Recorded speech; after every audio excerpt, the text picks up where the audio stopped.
What do you make of the D pairings? Shen with Rielly, one that kind of gets my eyebrow raised a little bit. I don't know what.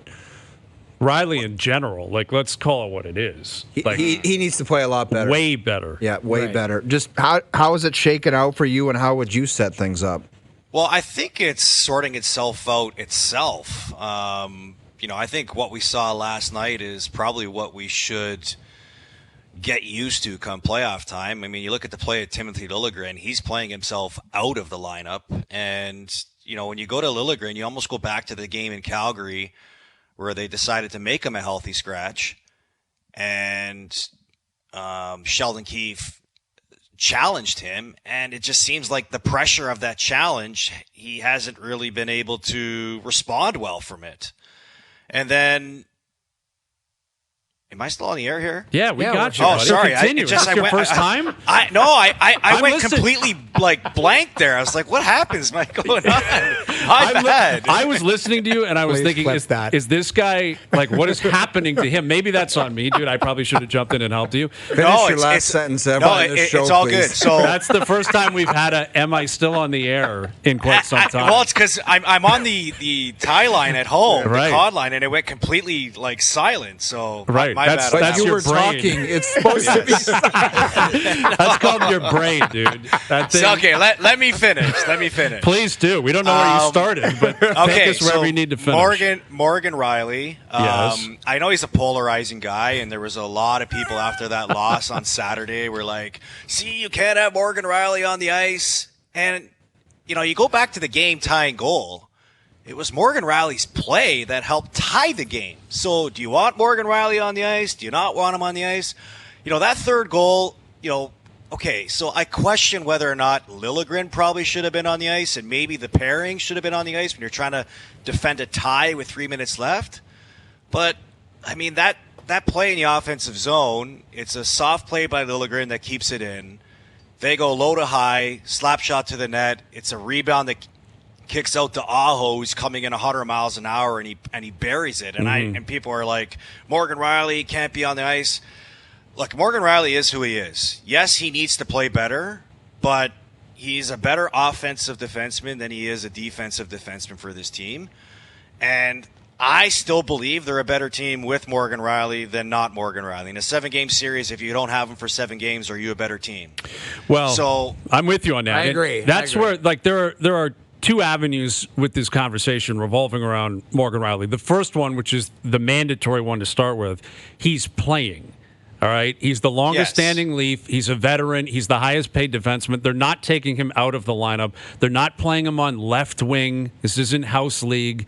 He's playing, and he's playing defense. That has to be determined for anyone questioning whether or not this guy's going to find his way into the top 6. Not that collectively the 4 of us are debating that, but you do see that through Leafs Nation. Like maybe he needs to come out. When he's out, they win, etc. But I do think what is a legitimate conversation, the second element to this, is who he plays with, who he plays against, and how much he plays. Because that should not be guaranteed. Right. It should not be guaranteed he plays 24 minutes and plays, if you got to shield him, if you're leading with 3 minutes to go, maybe he doesn't get on the ice. Like maybe you can't afford to put him on the ice until he proves that his game is in a position where you can trust it. But that's that's a different situation where it's just a shutdown. Like I don't know where it's come to. Like he's their best defenseman. Like he is their best defenseman when he's playing his best, but he's not doing that right now. You're right, but what would you rather have? Like you're 9 games away from the playoffs. Like you need him to ramp his game up for the playoffs. That's the only way I look at it, because I know what Mark Giordano is right now at 39 years old. Jake McCabe, I think we're starting to see what he is. He's solid player. Unbelievable. Yeah, he's a solid player, but I don't think he's a top pairing guy personally. So I think he's a 4, like in a second pairing shutdown role. So TJ Brody is a supporting guy. Justin Hull, in my mind, I don't think he should be in the lineup. I think he's playing though. I think because he kills penalties, and Liljegren's game has fallen off ever since the trade deadline. And Luke Shen is a 6. Yeah. So Morgan I saw Rielly, your Justin one Hall has crush to a play. guy yesterday, and I thought to myself, great hit. Why can't you do that 3 times a Great. game? I actually Well, think he's been more physical since the deadline. Go ahead, Carlo. And I'm glad you brought that up, Bo, because if you watched Luke Schen's game yesterday and his stat line, he had 7 hits.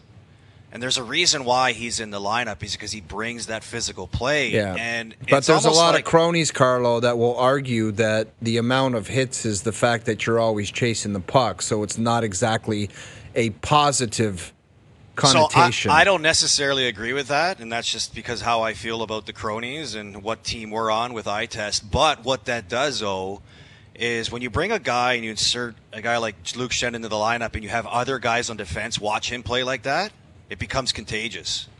And I think that's exactly what you saw from Justin Hall yesterday. He's saying every shift he's seeing Luke Schenn go out there, hit guys. He's like, oh, okay, maybe this is what I should be doing. Even if he says More maybe of. I should try it.